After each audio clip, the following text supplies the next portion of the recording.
नमस्कार। मैं आज आप लोगों के समक्ष उपन्यास की आंचलिकता पर चर्चा करूंगी।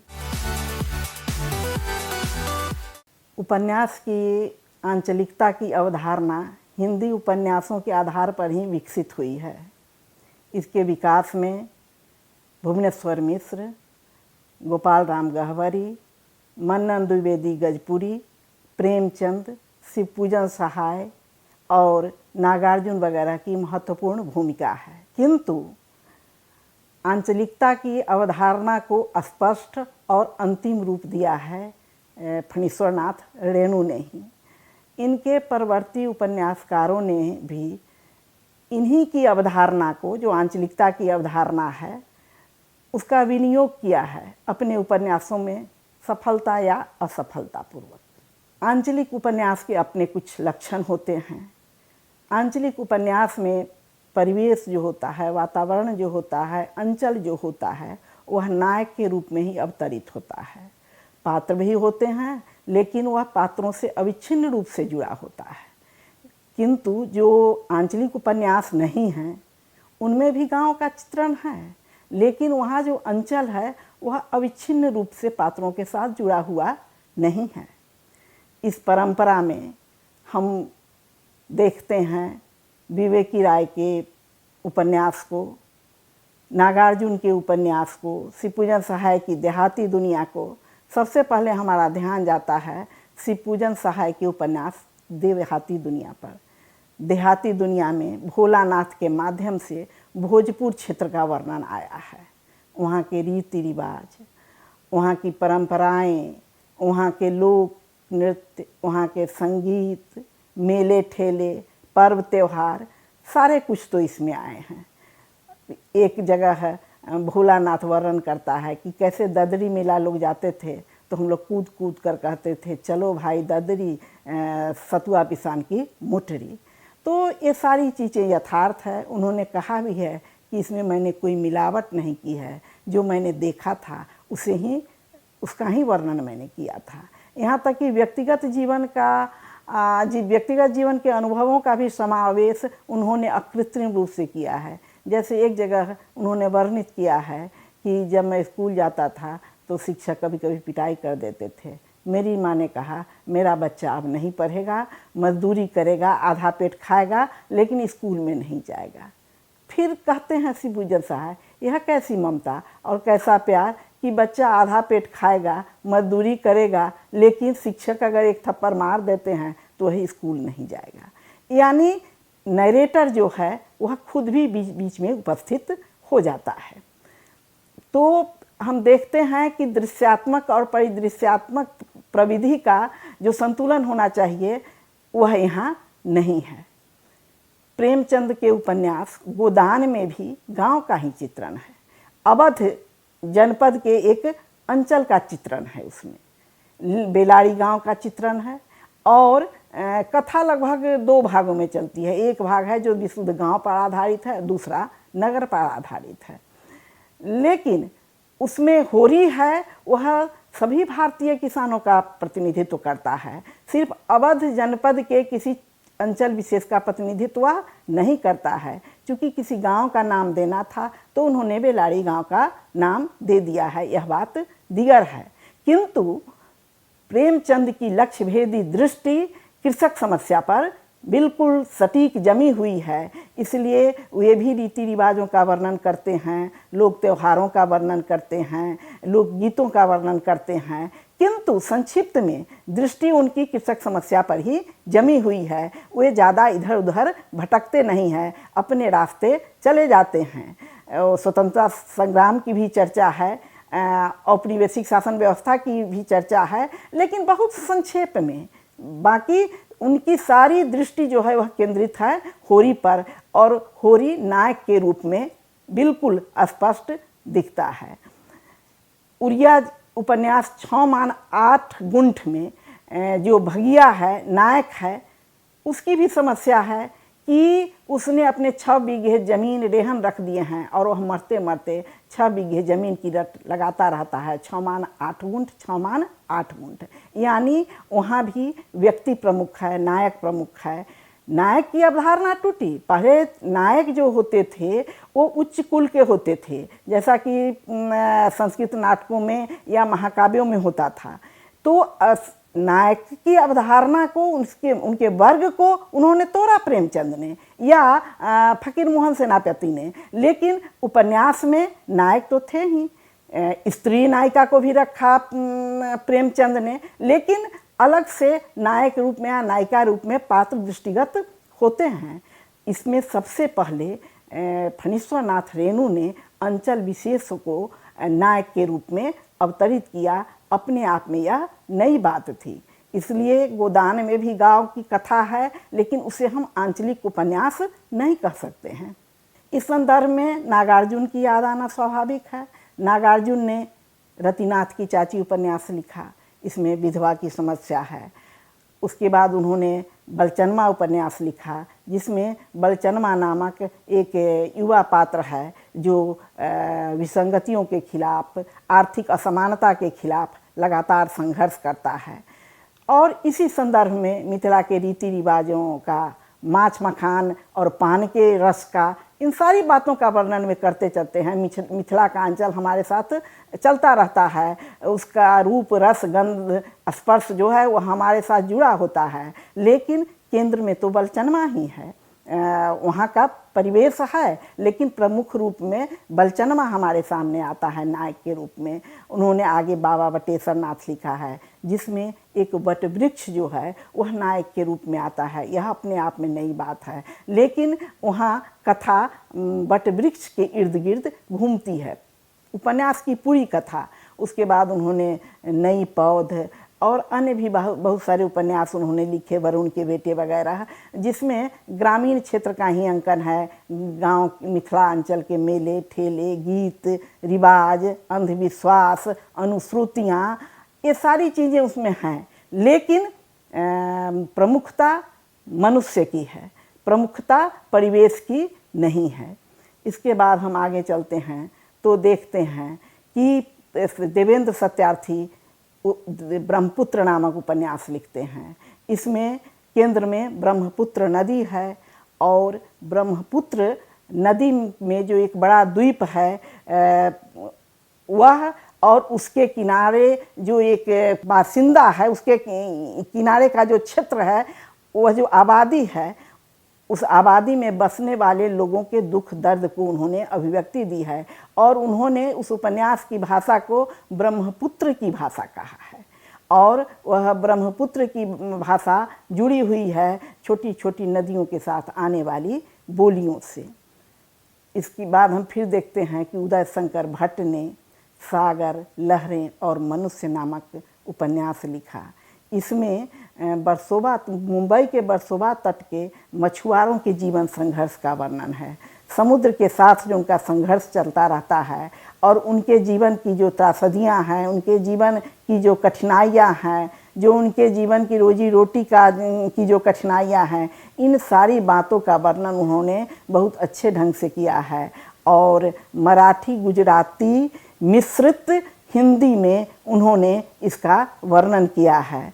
तो भाषा की दृष्टि से यह बहुत उच्च कोटि की रचना नहीं कही जा सकती है, कहीं कहीं कठिनाई भी होती है। इसके बाद जब हम आगे बढ़ते हैं तो देखते हैं कि रांगे राघव का उपन्यास कब तक पुकारू आता है। इसमें उन्होंने कर्नट समुदाय का वर्णन किया है, और इसमें उन्होंने कन्नड़ समुदाय का वर्णन किया है, इसलिए जाहिर सी बात है कि उस नट कबीले की भाषा को, वहाँ के रीति रिवाज को, वहाँ की संस्कृति को उन्होंने कब तक पुकारू उपन्यास में वर्णित किया है। उसमें किसी खास क्षेत्र की भाषा या बोली को प्राथमिकता नहीं दी गई है। बाद में जब हम आगे बढ़ते हैं, जिसकी चर्चा बाद में करेंगे, तो कर्नट समुदाय, कनमैलिया समुदाय, बहेलिया समुदाय, बहुत सारे जो वनचर जातियाँ हैं, उन पर बहुत सारे उपन्यास लिखे गए। बहरहाल हम फिर चर्चा करेंगे यहाँ कि शैलेश मटियानी फणीश्वर नाथ रेणु की परंपरा में बहुत सशक्त ढंग से आते हैं। उनका जो उपन्यास है बोरीवली से बोरी बंदर तक, इसमें उन्होंने सीमेंट के पीपे में रहने वाले, गंदी महानगर की गंदी खोलियों में रहने वाले का वर्णन किया है। आगे उनका उपन्यास है कबूतर खाना और किस्सा नर्मदाबेन गंगूबाई। इसमें भी उन्होंने फुटपाथ पर सोने वाले, मजदूरी करने वाले और नारकीय जीवन, कीड़ों की भांति जीवन बिताने वाले लोगों के दुख दर्द का वर्णन किया है और बहुत ही लोमहर्षक वर्णन हुआ है। किंतु इसकी भाषा भी जो है वह बहुत पारदर्शी नहीं है, गुजराती मराठी मिश्रित भाषा है और भाषा के स्तर पर यह उपन्यास बहुत सफल उपन्यास नहीं कहे जा सकते हैं। इस संदर्भ में हम जब मुर्दा घर उपन्यास देखते हैं जगदम्बा प्रसाद दीक्षित का, तो वह ज़्यादा सफल उपन्यास लिखता है, हालांकि उसकी भी विषय वस्तु जो है वह इन्हीं गरीब प्राणियों पर आधारित है जो झुग्गी झोपड़ियों में रहते हैं, महानगर में नारकीय जीवन जीते हैं, कीड़ों से भी बदतर जीवन। कहने को तो वे नगर में रहते हैं, महानगर में रहते हैं, लेकिन उनकी स्थिति दयनीय है। और तब हमारा ध्यान इस बात पर जाता है कि अच्छे जीवन की खोज में, सुखी जीवन की खोज में गांव को बहिष्कृत कर, गांव से निष्कासित होकर जो लोग महानगर में आ गए रोजी रोटी की तलाश में, उनका जीवन किस हद तक नारकीय हो गया, यह मुर्दा घर में हम साफ साफ देखते हैं। और तब सोचते हैं कि क्या जिस जीवन के लिए वे पलायन करके आए थे गांव से, वह जीवन क्या सही जीवन है महानगर में। और यह उपन्यास मन में पीड़ा उत्पन्न तो करता ही है। लेकिन कहा जा सकता है कि शैलेश मटियानी अपेक्षाकृत आंचलिक उपन्यास की परंपरा में ज़्यादा सशक्त और सार्थक ढंग से अपनी उपस्थिति दर्ज करते हैं। इसके बाद जब हम आगे बढ़ते हैं तो बहुत सारे उपन्यासकार सामने आते हैं जिन्होंने गांव के परिवेश पर, वहाँ के लोक संस्कृति पर बातें की हैं, किंतु फिर भी हम उन्हें आंचलिक उपन्यास की श्रेणी में नहीं रख सकते हैं, क्योंकि प्रारंभ में जैसा कि मैंने कहा कि कोई भी उपन्यास जो लिखा जाता है वह तो किसी न किसी क्षेत्र विशेष पर लिखा जाएगा। वह महानगर का क्षेत्र हो तब, और वह किसी सुदूर गांव का क्षेत्र हो तब, वह क्षेत्र लिया ही जाएगा।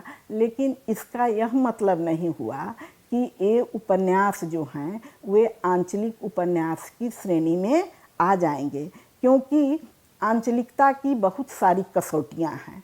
आंचलिकता की अपनी एक अलग और स्पष्ट अवधारणा है।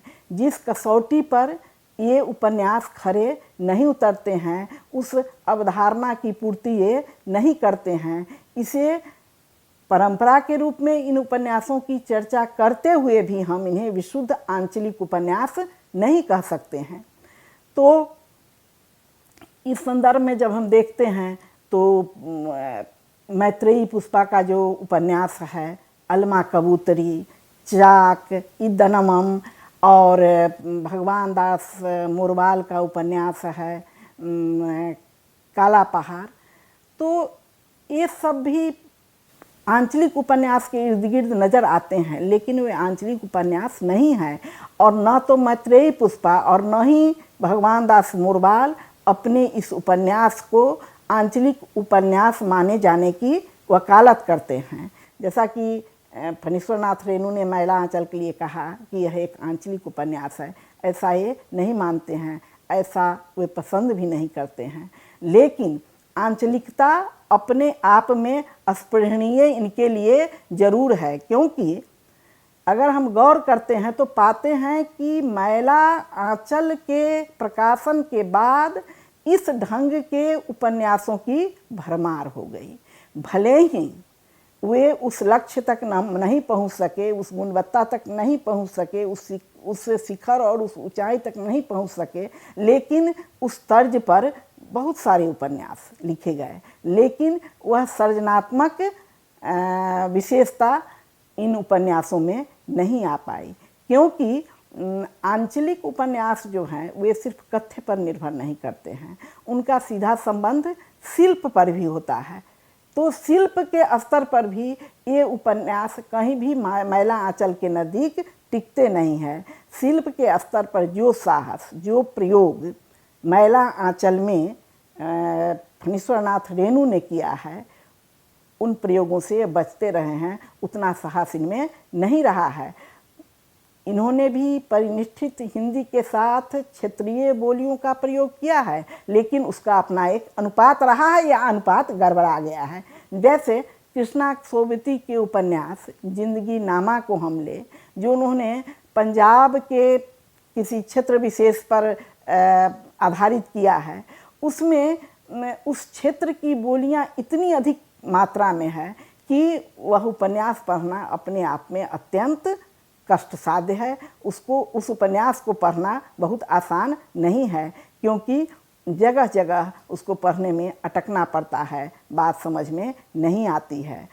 फणीश्वरनाथ रेणु ने मैला आंचल लिखते हुए जगह जगह पाद टिप्पणी के रूप में क्षेत्र विशेष की बोली का अर्थ दिया है, जैसा कि अन्य उपन्यासों में हम अधिकांश उपन्यासों में नहीं देखते हैं और उन उपन्यासों को पढ़ने में कठिनाई होती है। जैसे कि जिंदगी नामा को पढ़ते हुए हम यह कठिनाई महसूस करते हैं, लेकिन जिंदगी नामा को लोग आंचलिक उपन्यास की परंपरा में ही देखते हैं। इसी ढंग से मैत्रेयी पुष्पा के उपन्यास अलमा कबूतरी में अलमा जनजाति पर लिखा गया है और कबूतरा जाति पर आधारित वह उपन्यास है।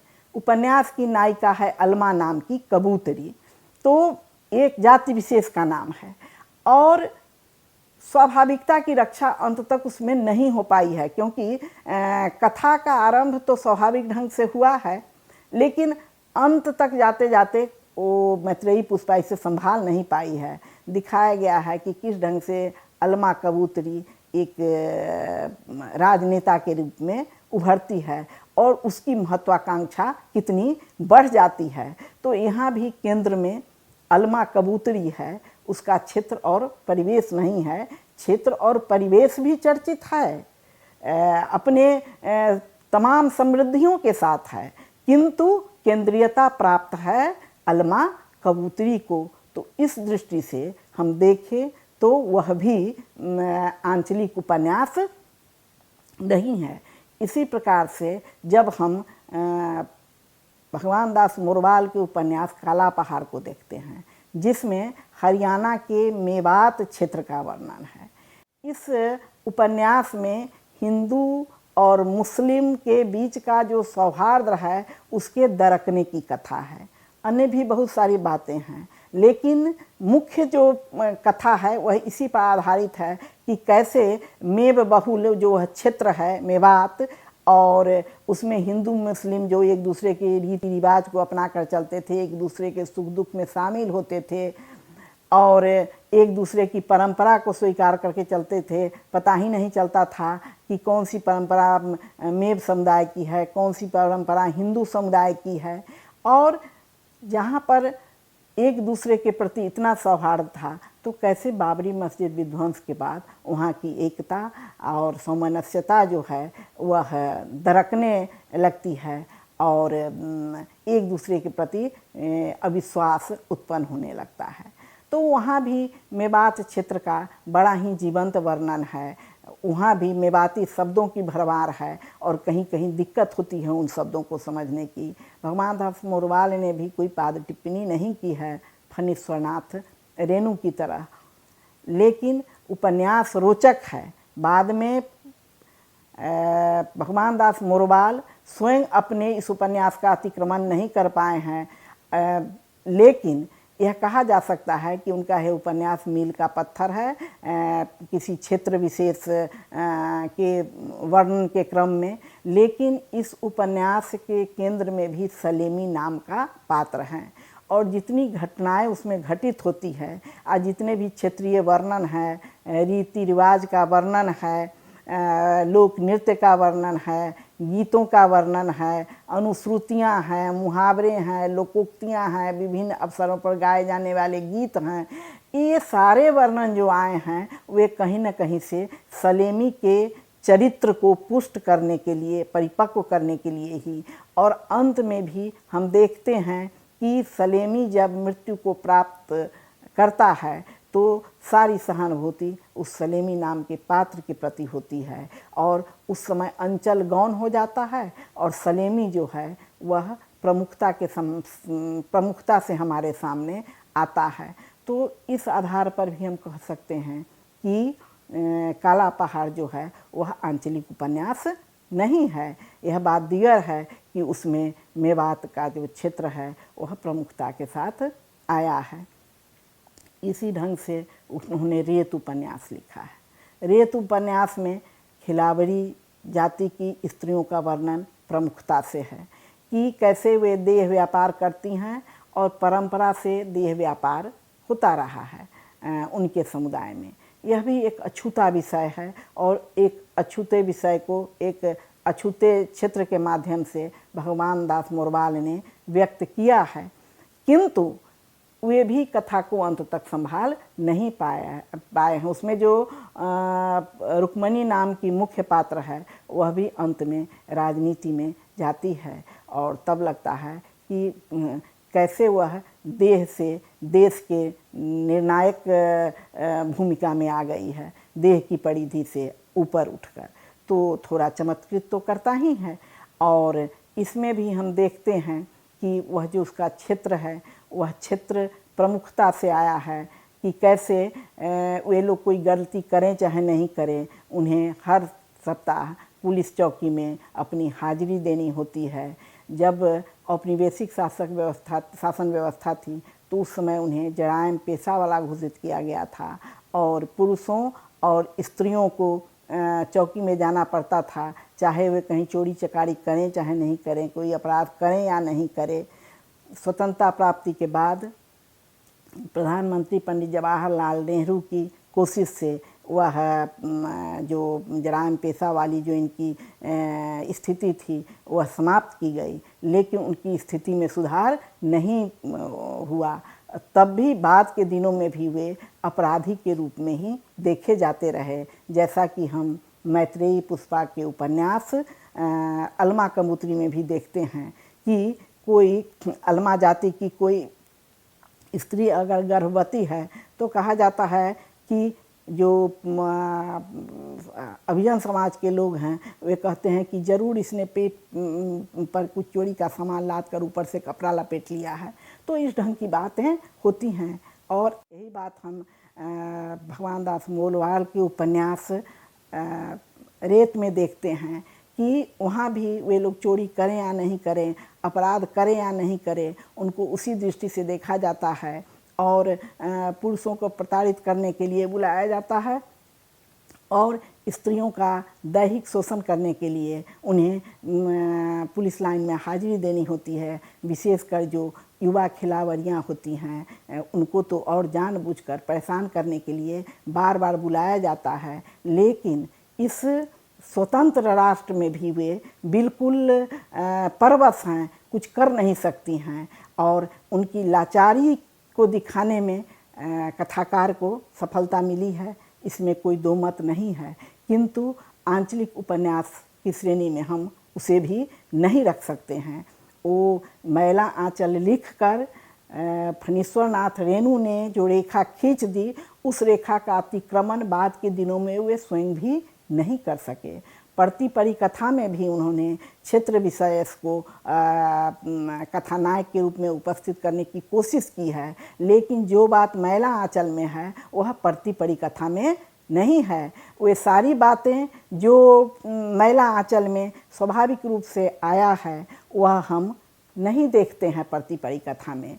इसलिए प्रारंभ में ही ऐसा मानक, ऐसा प्रतिमान उपस्थित कर दिया फणीश्वर नाथ रेणु ने कि स्वयं वे भी अपने बाद के दिनों में अपने अन्य उपन्यासों के माध्यम से उस प्रतिमान को फिर उपस्थित नहीं कर सके। इसलिए कभी कभी कहा जाता है कि कभी कभी कोई ऐसी कालजयी कृति कोई रचनाकार लिख देता है और उस रचना विशेष के नाम से वह इतना प्रसिद्ध हो जाता है कि बाद के दिनों में जब वह कुछ लिखता है तो उसकी जो प्रथम रचना होती है, जो कालजयी होती है, वही मानक सिद्ध होती है और उसी के माध्यम से वह हमेशा के लिए जाना जाता है।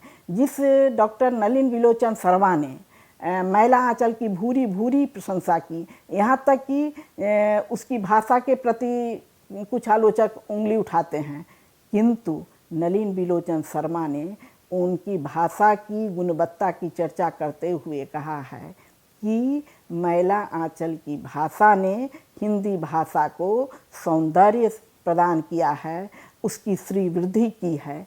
तो कुछ आलोचकों ने उसकी भाषा को उसकी त्रुटि माना है, लेकिन नलिन बिलोचन शर्मा ने उनकी भाषा को, मैला आंचल की भाषा को हिंदी में श्रीवृद्धि करने वाला बताया है। लेकिन उनका भी मानना है कि पढ़ती परिकथा में वह बात नहीं आ पाई है और कहीं न कहीं से मैला आंचल की प्रसिद्धि का ऐसा प्रभाव रहा फणीश्वरनाथ रेणु पर कि चाहे या अनचाहे उन्होंने उन रीतियों का प्रयोग पढ़ती परिकथा में करने की कोशिश की जिसका प्रयोग उन्होंने मैला आंचल पर किया है। तो इस ढंग की पुनरावृत्ति जो है वह रचनाकार के यश को कहीं न कहीं से खंडित करती है। अवान्तर चर्चा हो सकती है, लेकिन कहना पड़ेगा कि मैं आंचलिक उपन्यास की परंपरा में मैला आंचल जो है वह मील का पत्थर है और इस परंपरा में बहुत सारे उपन्यास आते हैं। भुवनेश्वर मिश्र से लेकर और अभी जो अद्यतन की जो लेखक है वे सारे लोग लिख रहे हैं आंचलिक उपन्यास के नाम पर, गांव पर, वहाँ के रीति रिवाजों पर, वहाँ की कलुषताओं पर, त्रुटियों पर, लेकिन उसमें वह जीवंतता नहीं आ पाती है जो मैला आंचल पर है, क्योंकि बहुत सारी बातें सुनी सुनाई बातों के आधार पर होती है। जैसे महुआ माझी ने उपन्यास लिखा मैं बोरिसा इल्ला, तो शुरू में इसकी बड़ी चर्चा हुई, उन्हें बड़ी प्रसिद्धि मिली और उस प्रसिद्धि का परिणाम हुआ कि उन्होंने नीलकंठ मोरंग हुआ। नीलकंठ मोरंग हुआ उपन्यास जब उन्होंने लिखा तो लोगों ने कहा कि लगता है कि यह सूचनाओं को एकत्र करके और इस उपन्यास की रचना कर दी गई है। इसी ढंग से ग्लोबल गांव, रणेंद्र का उपन्यास ग्लोबल गांव का देवता है, वह भी आदिवासी जीवन का जीवंत चित्रण है, लेकिन उसमें भी कहीं न कहीं से सूचनाओं का बाहुल्य है। तो जिस जीवन के बीच में हम धंस कर देख रहे हैं, उसको जी रहे हैं, उसकी एक एक रेखा को स्पष्ट महसूस कर रहे हैं और तब हम लिख रहे हैं, तो जो बात आएगी वह सुनी सुनाई बातों पर, अगल बगल से सर्वेक्षण के आधार पर एकत्र की गई बातों पर जब उपन्यास लिखा जाएगा तो उसमें वह जीवंतता नहीं आ पाएगी, यथार्थ का जादू कायम नहीं रख सकता है। उपन्यास में इस आंचलिक यथार्थ के जादू को कायम करने के लिए उस जीवन में धंसना होगा, उस जीवन के दुख दर्द को महसूस करना पड़ेगा, तब जाकर वैसा उपन्यास लिखा जा सकेगा। धन्यवाद।